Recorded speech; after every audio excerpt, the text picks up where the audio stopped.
I want to thank you guys so much for having me come out tonight. It's a pleasure and an honor to be here. Again, my name is Kash Jackson. It's actually Grayson Kash Jackson. And thank you, Justin, for giving me this opportunity to come down and speak with you guys.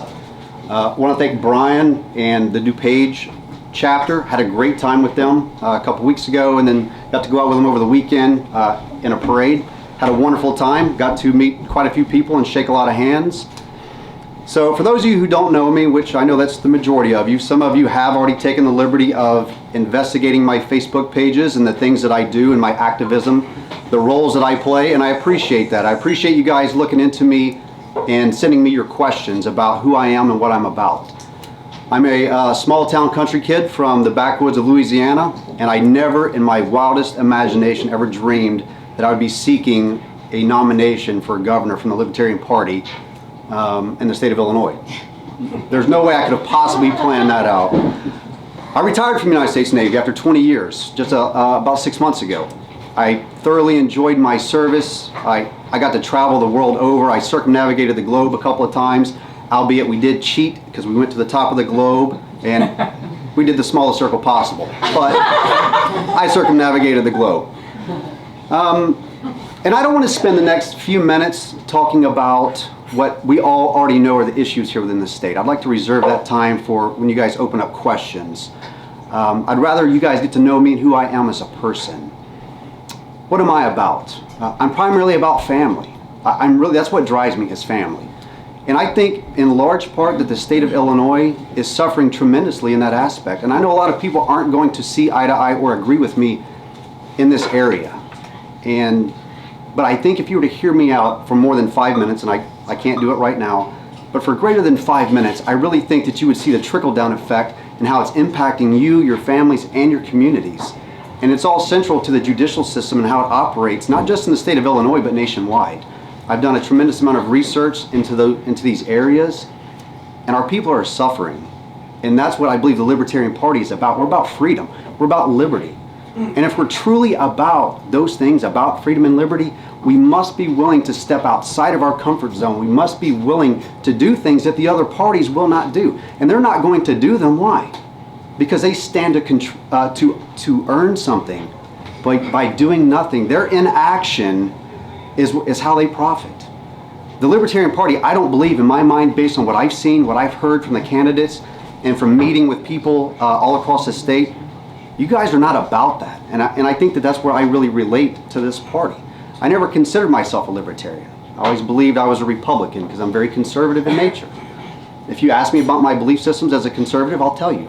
I'm pro-Second Amendment, I'm pro-life, but I agree with the Libertarian Party in many aspects. It's not our job to impose our will and what our desires are for our lives into somebody else's home. And so, homosexual marriage, I'm not opposed to. It shouldn't be legislated. I'm not opposed to, I believe the Second Amendment restrictions in this state are disgusting and they should be fixed. I believe that the tollways and the fees in this state, again, they're imposing and violating constitutional rights that were God-given. Never intended for the state to impose themselves on. And these are the things that we must fix and begin to address. I know I'm kind of running short on time, but I'm looking forward to the open questions, and thank you again for having me out. Well, thank you for having me on behalf of my other two candidates in this local chapter. It's a pleasure. Very special to be down in this area of Chicago. This is where I started my political career way back in 1997 when I ran for state rep, and passed some corners on the way here that my girlfriend at the time and I were standing out in 20-degree weather collecting signatures to get on the ballot. That girl became my wife and still is my wife. And it was nice to see so many familiar areas and familiar places, and brought me back to a time that the reason why I got into politics.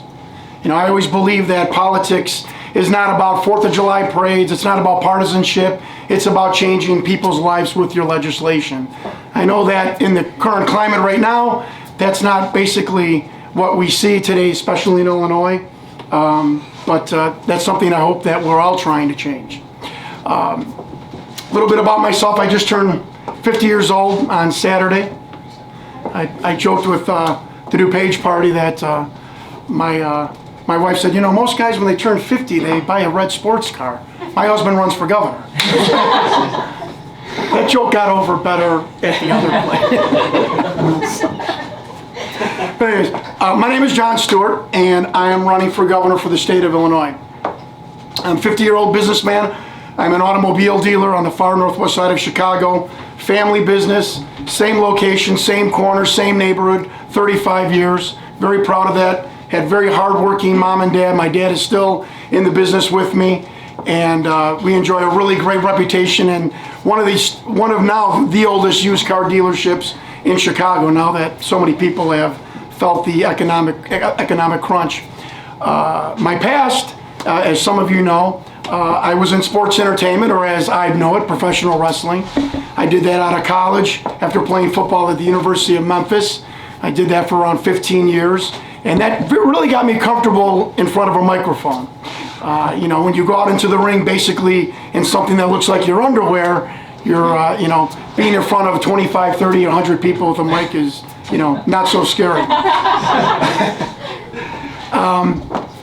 But I bring up that topic because groups like this, you know, this isn't like a stump speech. You know, you are all basically insiders, and I'm here to tell you or to convince you or to maybe just to suggest why I think I would make the best candidate to represent you in November of next year. I think this is one of the most interesting, and for a third-party candidate, such as a Libertarian, or as the media thinks of us, I think this is probably the best chance we've had in a long time.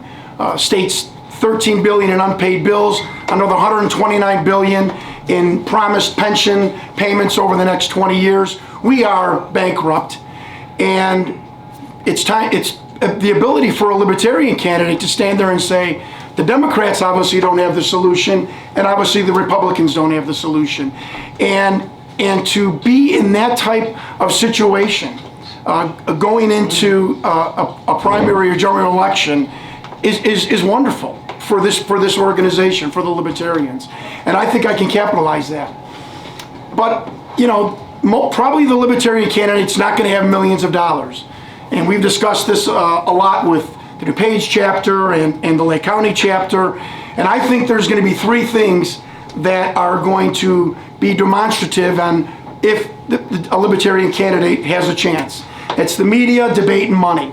As being a professional wrestler, I ran for Congress and state rep. Getting into the newspaper, on TV, radio stations will not be a problem. I don't think it's going to be that easy for my other opponents. As far as the debates, I think that's our biggest challenge. If you can get me into debate, if I can debate them, I can beat them. And money. Some of the richest donors in politics in the state of Illinois are automobile dealers, and I've gotten implied promises from all parties. Okay. You can finish up your sentence. So the media, debate, and money. These are all things that I can accomplish for you. Without them, a candidate's never going to have a chance. And when they look towards me, or when they look towards the candidate, after they've thrown the Republican and Democrats to the side, they're going to want to see somebody with a family, born and raised in Illinois, a business person, and somebody that's inside, but not completely inside, with experience. And I think I have all of that. And I hope I have your vote. Thank you. Hello, Chicago Libertarians. Yeah. Speaking in front of you tonight is what I have looked forward to most about this nomination process. This is my home chapter. You are the people I know, the people who have taught me so much. And tonight I'm speaking to earn your vote of confidence. My name is Matthew C. Scaro, but most of you already know that. To you, I'm just Matt, the man who loves to talk monetary policy, Austrian economics, and just about anything related to the Constitution. And as you all know, I am running for Illinois governor. I want the nomination. I will be campaigning now until next April to win it. And I'm excited. I realize this will be a challenge, but I know that if I can win your hearts and minds, that the general election will pale in comparison. because your vote of confidence must be earned. I've been given a lot of advice over the past few weeks. It's been suggested that I run a campaign of principle, a campaign based on honesty and optimism, that I should avoid slander, that I should avoid mudslinging. And that's exactly what I intend to do. I'm here to win votes the old-fashioned way, and I hope that you choose me. People have asked me what my goals are for this election, what I hope to achieve. One friend asked me what my special interest groups were. He said that the Republicans and the Democrats will have them, and they will have deep pockets. He wanted to know who mine were. Another friend suggested that I identify my constituents. He wanted to know who mine were. You see, I'm a lucky man. I'm surrounded by wonderfully intelligent and loving people who have supported me, people who make me dig deep for answers, people who push me to learn, people who have pushed me to grow. Now, we will have our hands full in this upcoming election. Our state is continuing to sort out its financial dilemma. For the Republicans and the Democrats, this will be a battle. For the Libertarians, though, I see this as an opportunity. Now, more than ever, citizens may look outside the two-party system for answers that our opponents have not provided. The single largest issue facing our state is the budget. Now, when we talk about a budget, it's important to remember that in the end, it's an equation. A budget is apolitical. A budget is nonpartisan. A budget doesn't care whether it was proposed by a Republican or a Democrat. All a budget cares about is whether it balances or not. And you should not care about it whether it only unless it does. And neither should any other Illinois citizen. A budget needs to balance now, not just for our immediate concerns, but also for the future. It's wrong for us to create a burden of debt for those who will precede us in order to pay for our current overreaching expenditures. That is just immoral. This administration will provide a budget that can sustain, a budget that will reduce our state debt and not increase it. And it will do so without increasing income tax. It will do so without increasing taxation on small business owners. And it will do so, perhaps most importantly, without a death tax. Taxation on revenue from inheritance will not be needed whatsoever. Now, this will require a massive undertaking, but I know it can be done. During this process, I will not look to previous administrations. I don't want to be swayed. I don't want to be persuaded by what they have proposed. Mine will be created organically, and this can and only will be done through due diligence. I must have a full and comprehensive understanding of each and every line item on that budget as governor. I must know these things, because only by providing the public with real answers will we see libertarians elected. Now, earlier I was told you about some advice I was given and some questions that I was asked, but I didn't give you the answers. I was asked what my goals were for this election, I was asked what my special interest groups were, and I was asked who my constituents are. Regarding my goals, by nominating me as the Illinois governor candidate for the Illinois Party, we will have our first chance to finally achieve that 5% benchmark. That would be a major victory for the state of Illinois and for libertarians in general. That would be something to celebrate. That would completely change our political landscape. But that is not my goal. My goal is not to show. My goal is not to place. My goal is to win. And as for my special interest groups, I have only one. Time. Finish your statement, please. You, the individual. My entire campaign and term as governor will be dedicated solely to serving Illinois citizens. And one final thing I just want to say about my constituency is that it is every man, woman, child of every race, creed, religion, sexuality, nationality, and personality, so long as they reside in the state of Illinois. My name is Matthew C. Scaro. I'm running for Illinois governor. I hope to win your vote. Because you recently told the Lake County LP that you've always been a libertarian, but yet on your personal Facebook page, before it privated out, you bragged about being involved with the Republican Party and how you, along with another Republican, endorsed Donald Trump and, you know, a bunch of snowflake memes. I mean, that's your business. You could do that. You were asked what libertarian candidate did you support in the past. You said there were none. Let's see here. It's a lot of stuff. I just got to make this short.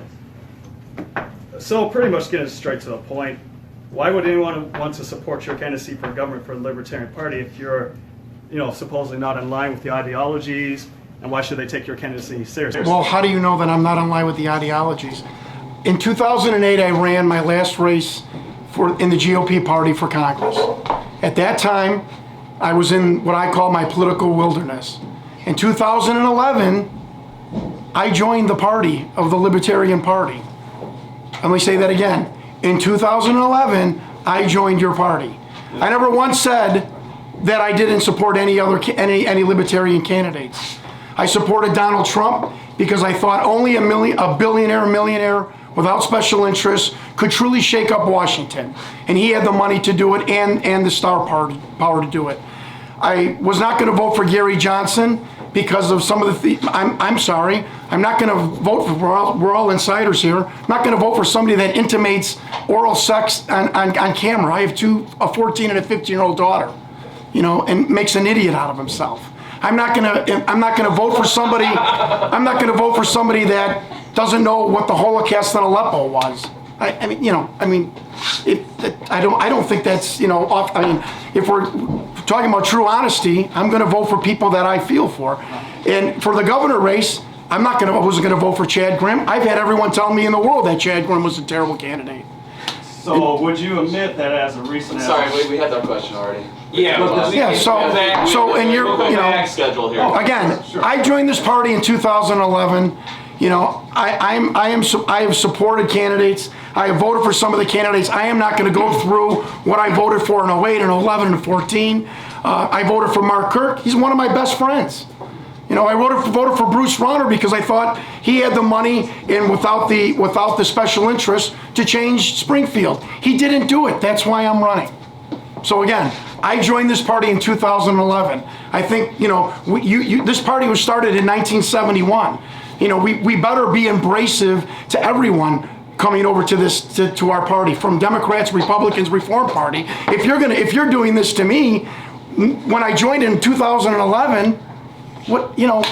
Because I voted for, I want politicians that vote their heart, not vote the party line, and that's why we're in the mess that we're in. Because nobody does things from a logic standpoint. They do it from what they're told to do, what the party tells them to do. I'm just not that politician. Hello, gentlemen. My name is Kit Cabello of Hard Lens Media. I'm one of the reporters here. We're an independent outlet here in the city of Chicago. Each of you, can you please describe in your own words, and we'll start with Matt, why should the people of Illinois be excited to vote for third-party candidates, specifically in this case, Libertarian candidates, and embrace these policies compared against the Democrats or Republicans? Yeah, absolutely.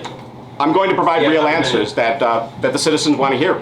I'm going to propose a budget that will balance, as I've said in my speech. I am a successful business owner, and I'm an average citizen. I'm not wealthy. And I don't think that you have to be wealthy. I don't think our nation was founded so that only wealthy people could be elected. But I think that I will serve this party the best. And that's why I'm running. I'm here to win. It's a great question. So third parties, and what we've witnessed over the last several years, is that third parties, especially the Libertarian Party, are growing exponentially. I was able to go down and engage Gary Johnson down at Purdue University, ask him some direct questions, and I saw the huge outpouring in Purdue University firsthand for the Libertarian Party. Now, for myself as a third-party candidate here in the state of Illinois, number one, I would pose a question to the citizenry of Illinois. And that is your vote, how much is that worth to you?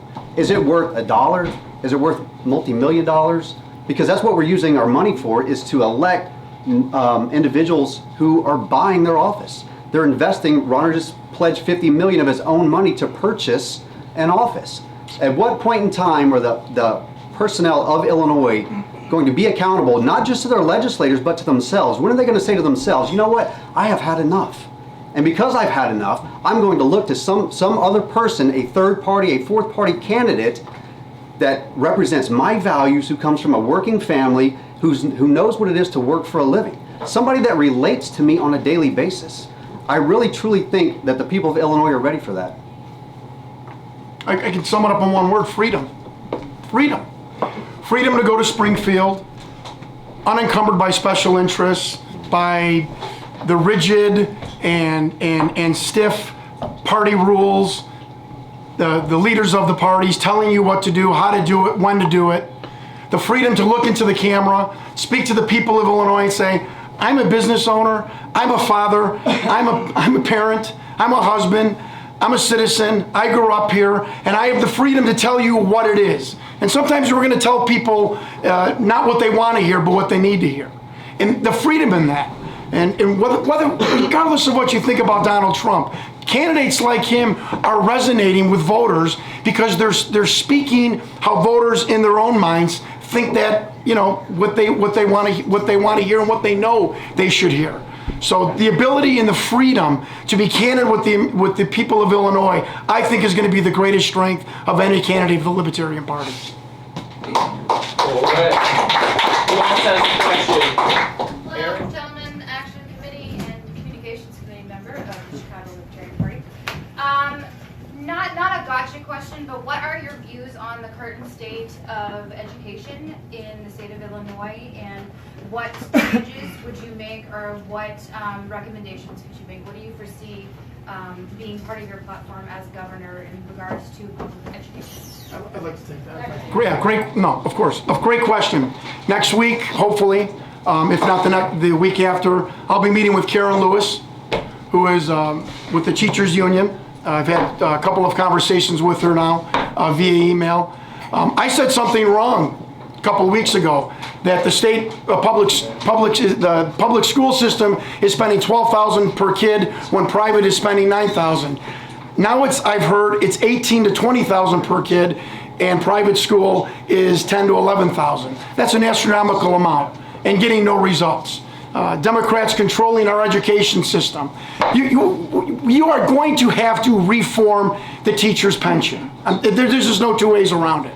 And teachers aren't going to like that. But if teachers are told it's either reform or abolish it, or make it go, or have it go away, I think you're going to bring the teachers to the table and legislators to the table to resolve the pension plan. And then you can take that money and put it back into school. I think accountability for teachers, charter schools, absolutely, is the way to change education in Illinois.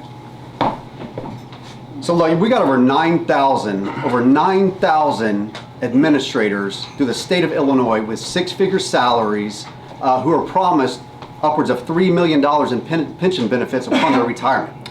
That's an absurd amount. And what baffles me is that the teachers union, those who are in a profession to develop the young minds that will enter into the workforce, that will be the future of the state of Illinois, I don't sincerely believe that teachers as a whole are so self-centered and selfish that they would willingly let property taxes continue to go through the roof on the generations of children that they educated, who then had their own children, are trying to make a living wage here in the state of Illinois. I don't sincerely believe that. And pension reform is certainly at the top of the list. It has to be done. I think that teachers are willing to sit down and have an honest, open discussion. And I think that that's where I excel, is to have an open dialogue with people that I'm not a teacher myself. I've been an instructor through the United States military, and I understand how difficult their job is. Yeah, I'm admittedly not a fan of Common Core. And bad news for you folks, but I will be keeping public schools here in Illinois. I know that we're not always a fan of them. But when we look at the actual results compared to the property taxes that are being paid, we can see that we're not getting the product that we deserve. But it's also important to understand that the Chicago public school system is funded primarily from property taxes. Property taxes come through the municipality, not through the state. So we need to look at it, right? And though I may not have the power of the pen, I will have the power of the pulpit to work with the Chicago public school system and the Chicago mayor. How would each three of you guys deal with the heroin and pharmaceutical drug crisis, as well as the gang violence associated with it?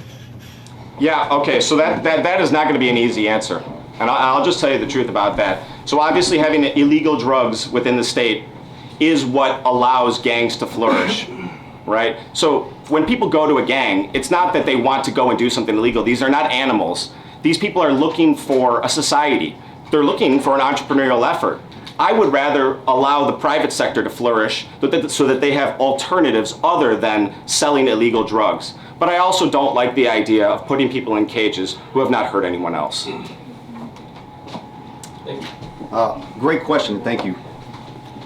I would disagree with my opponent here in just one simple area, and that is family. The state of Illinois profits hundreds of millions of dollars through Title IV-D funding to take you as a parent, and this is where I excel, they take you as a parent, they remove you from your child's life to justify child support orders. When they do that, the state takes in money out of your Social Security that you're being told isn't going to be there for your retirement. I'll tell you why. It's because the federal government is sending it down to the states. They are incentivizing state courts to take our children from us. And when you do that, if you look at any prison statistics that does research on gang activity, criminal convictions, teen pregnancy, drug abuse, it comes down to the family. We're removing fathers from the home at exorbitant rates. I'm not pro-father, I'm pro-parent, and I'm pro-child. A great question, just like the education question. One of my things that are close to my heart, I've got a couple of Facebook friends that have told me about the heroin epidemic happening in Central Illinois, and being a father really touches me. Unlike most politicians and legislators, I've actually taken my own money and done a little bit of service to the state and my community, where my dealership hires homeless, recovering addicts, and gang members. And I have a current gang member that has been with me for 10 years. It's the greatest. How do you solve the problem? How do you solve the gang problem? How do you solve the heroin problem, the drug problem? Give us somewhere else and something else to make that money at. And this all goes back to my economic plan. If you can't build the tax base in this state, if you can't bring corporations and businesses back to the state to provide jobs, then the drug epidemic will continue. I also think that a bolstered National Guard, especially on the Holocaust, this is something that's I'm very passionate about. The Holocaust that's happening on the west side of Chicago, we need to have the National Guard in. That's the foothold, that's our beachfront. And from then on, you bring in businesses where you give these people, these gang members and these drug dealers, an alternative to make money other than selling drugs. You give them another family, their family at work. I think after school programs, community programs, you think those are trivial. I've had so many gang members tell me that after school or nighttime basketball changed their lives. So it's a solvable problem, and I will solve it. Thank you, gentlemen. I hope you're ready for a long 2 years. 2 quick questions for you. One is, I believe Matt mentioned the 5%. We've been trying to hit that in Illinois for many, many years. What makes you think you're the guy to get us over that magic number? And then the second question is, a lot of you mentioned the pension crisis, which I think we all agree is the #1 problem with the debt.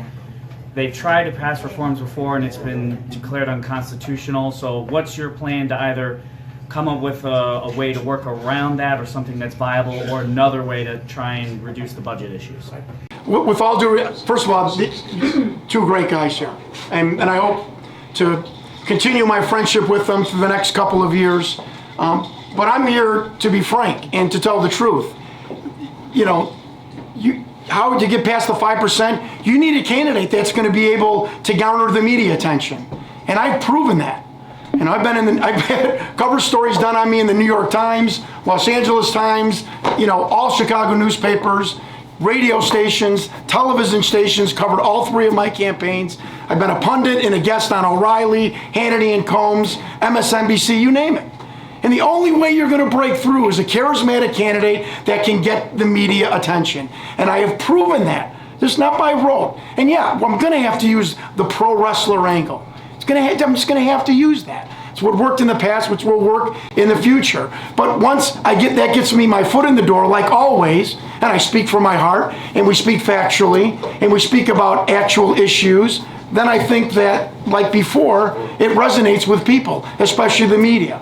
And I've had all of the media tell me that they're ready to go to do stories, newspaper, TV articles, programs on me, when I'm ready to ask them. So that's how you're going to break through the 5%. That's it. Anything else is just, you know, fantasy. I think that I can achieve that by #1, my military service. And like John, you have to use what God gave you. What did God give me? He put me on a path to join the military, to serve in the military, to gain the skills that I gained to develop the leadership that I learned through great mentors who, over the course of their time frame, their experience and their knowledge was delivered onto me. And that's something that you don't acquire anywhere else. My ability to relate to people and to be out, to be into the communities and to work alongside others. For 2 years, I was a Lake County Reserve Sheriff's Deputy. I have no issues being in the community. I have no issues sitting down and talking to people. And that's how we win people over. It's not by my charisma. It's by being relatable to people and who they are. Yeah, absolutely, Ron. Hitting 5% is a huge benchmark. But for me, that's the icing on the cake because I'm coming here to win. Now, how we're actually going to do it is a grassroots campaign. We have to get out in front of people. We have to talk to people who are actually going to vote. I have started a company which has opened 3 offices in 3 different states, providing door-to-door sales services. So I'm very, very experienced in getting people out there and getting messages sent. Now, regarding the pensions, they're guaranteed by the Illinois Constitution. And I'm going to look to someone like yourself, quite honestly, hopefully, to help me get the answers that we're looking for here. I don't have it for you today, but we are going to look into that because, yeah, the pension system is a liability at this point right now. We're not bankrupt, but we are insolvent, and someone needs to address that. The state of Illinois is suffering from a budgetary crisis. Now, if you compare us to the state of Colorado, they have a budget surplus due to the fact that they have embraced the legalization of marijuana. Each of you, in your own way, are you willing to adopt that same policy of legalizing marijuana so that we can have the same budgetary surplus? And are all 3 of you prepared to use the bully pulpit should you embrace the legalization of marijuana within the state of Illinois? Absolutely. I've read through the act twice over. I'm going to forget the name of it there, but yes, there's so much red tape on it, it's absolutely ridiculous. We need to have marijuana legal in Illinois. We don't need to have medicinal marijuana, we need to have full legalization. This is going to bring in revenue into the state. Right, if you're talking about Colorado, they have marijuana tourism. People are coming to Colorado just to smoke pot. I would love to have people come to Illinois just to smoke pot. I absolutely cannot disagree with what he said. I was stationed in Washington State for about 8 years. I was there when they decriminalized marijuana. I was there when there was about 150 Santas getting stoned in the middle of Seattle. And so what did I see? What did I see out of that? They're of no threat to of anyone. The war on drugs, how detrimental it's been to our communities, how detrimental it's been to the South and West Side parts of Chicago, and removing fathers out of home on large scales, which is a part of the reason for our gang problems. Absolutely, by legalizing marijuana in the state of Illinois, you will, number one, save the taxpayers millions and millions of dollars every year in the arrest, prosecution of nonviolent offenders. We're going to save tons of money. Number two, you're going to bring in lots of revenue. So absolutely. Full, utter, complete legalization, and we're going to sell it right in the gift shops of the 3 casinos that we're going to put in Illinois and 1 downtown. And I mean, I'm completely serious on that. And he's right. Take away the illegal aspect. You're going to free up the jails. That's going to save money. You're going to bring money and tax revenue into the state. You're going to decriminalize a huge portion of gang members selling marijuana illegally. So without a doubt, I don't know. I've never seen somebody smoke a joint, beat up their wife, and go shoot up a liquor store. It's never happened. So you can't tell me. And now the medicinal properties and purposes of marijuana are just off the charts. So absolute 100% full legalization. This will be 30 seconds. I want to ask you guys questions that should be really easy for a libertarian. And I want to see how quick you think on your feet for each of you. First, Matt, what's your favorite amendment in the Constitution? The first. Why? Because it allows us the freedom of speech, the freedom of religion, and the freedom to assemble. That's it? Kash? Who's your favorite founding father and why?